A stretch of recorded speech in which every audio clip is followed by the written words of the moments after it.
Welcome back to my channel. I just want to say before we get started that obviously I am not very well at the moment. It's not COVID, it's just a really nasty cold that I don't know where I've got. So apologies that there was no book review last week, and apologies for how I sound and how I probably look, but I didn't want to leave you without a book review this week.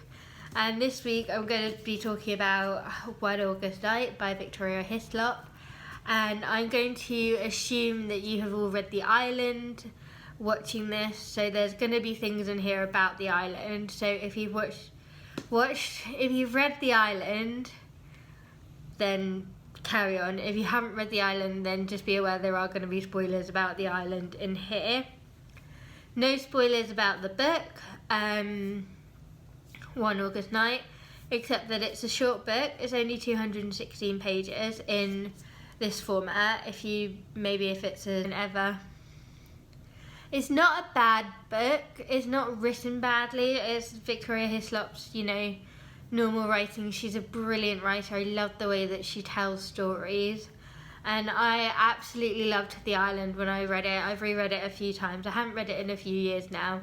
The Return is actually my favourite of her books, but I have read most of her books. I think I've read all of them now.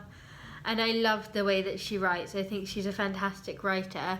She paints these really beautiful pictures, and the way she writes, it's almost a love letter to Europe, and it's like a history lesson of Europe as well. Because a lot of the things she writes about, I kind of knew about, but didn't know about in such detail. And so when I saw that this was a follow-up to The Island, I did post this on my Instagram to say that I've got it, and I was a little bit nervous about reading it.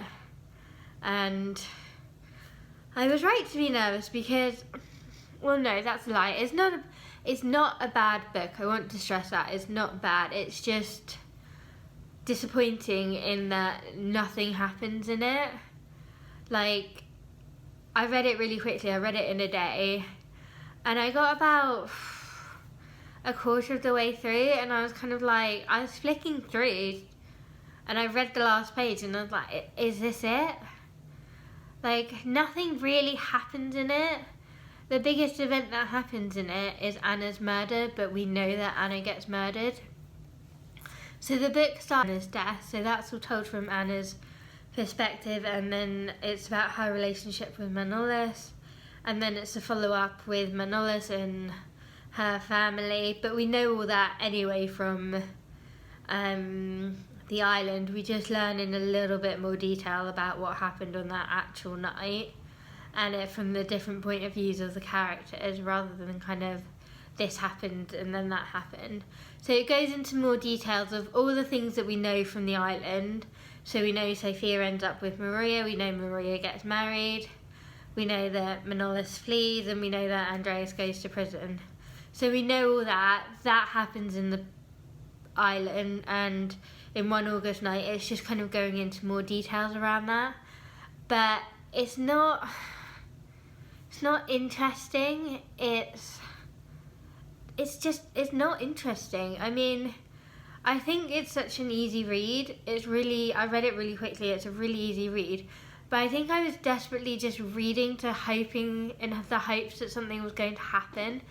I kind of hoped that there would be more of a follow-up from Spinalonga, and obviously the cure for leprosy coming, and the effect that had on the town, and had on Maria and her life after.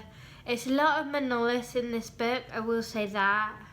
There is some Maria in there is some Andreas, and there is some of his family as well, but the main focus, the main character in there is Manolis, and I just feel like we don't really need that. I would have much rather it focus on Maria and how she rebuilt her life and how she goes through life as the next leprosy patient and how that affects her. And there's a little bit of that because there is a stigma around it, and there's a little bit of that built into the book, and you definitely get the historical sense of it like you get with every Victoria Hislop book.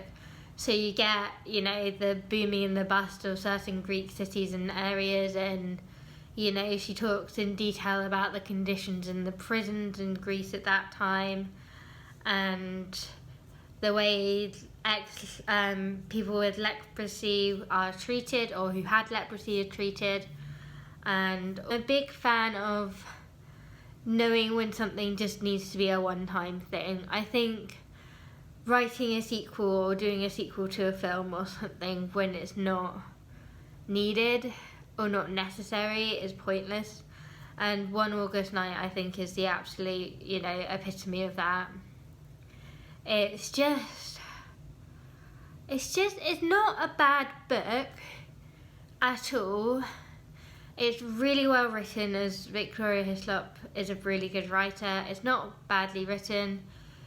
It's not a bad story, and the characters are well rounded and they're well formed, and obviously we're familiar with them, so it's like stepping back into time, and the areas of Greece and Plaka and all of that we're familiar with, and Crete and Cretians' way of life. And then we learn a bit about what was happening in the mainland on that time, and kind of this is post-war era, so kind of the 50s. And that is about it. I can't find anything good to say about this book apart from that it is well written, the characters are true to who they are, but I wish it hadn't been written. I don't think there was any need for it to be written. I almost feel like it was a money thing, or that her publishers forced her into doing it, or, like when musicians are forced to do a greatest hits album. It kind of feels like that, like it's just a money-making thing. Because it's a really short book, nothing happens in it, there's nothing we don't really already know. It just goes into the lives of Anna's family. After the island was it's such a lovely read. It's such a good book. It's so interesting. You learn so much about history in that time, and especially about leprosy. Like, I didn't know all that much about it. I mean, I'd obviously seen clips of Princess Diana on the news and Mother Teresa, but by the time I was born and growing up, there was already a cure for leprosy, and it was kind of a disease of the past in most places. And to know that there was this colony off Crete that had all all this life going on there. It was like its own, it was its own town, its own city.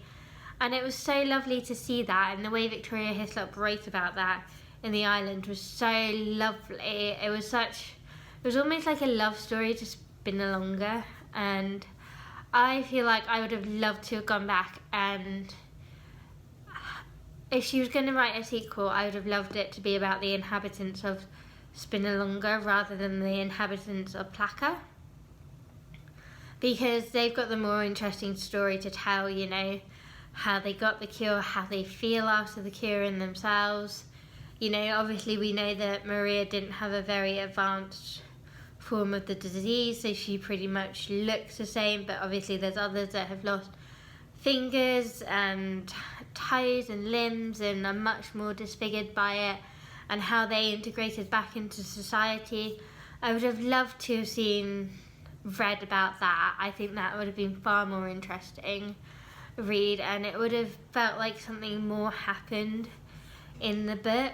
I don't know, that's just my feelings on it. Actually, I've had a look online and had a look on Goodreads and read a few reviews on there, and pretty much people feel the same as me.